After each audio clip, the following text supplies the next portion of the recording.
Hi everyone.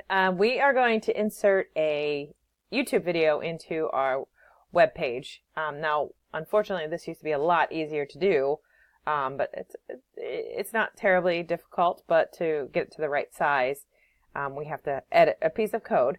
So it still makes it pretty easy. So I found my video that I wanted to use.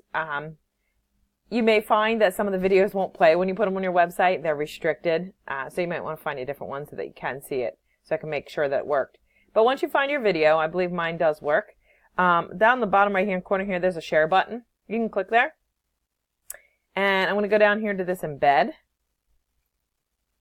And right here at the top is some code. If you want it to start at a certain minute, you can change that here.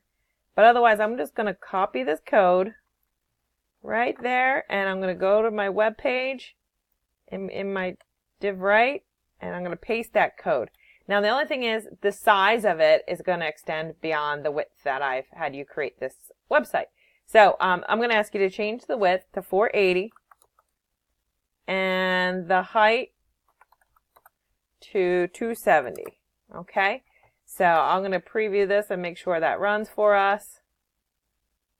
So there we go. There's our video. And again, you'll find out typically when you play it on your website whether it worked or not. Okay. So give that a try. Hopefully that worked for you. Okay.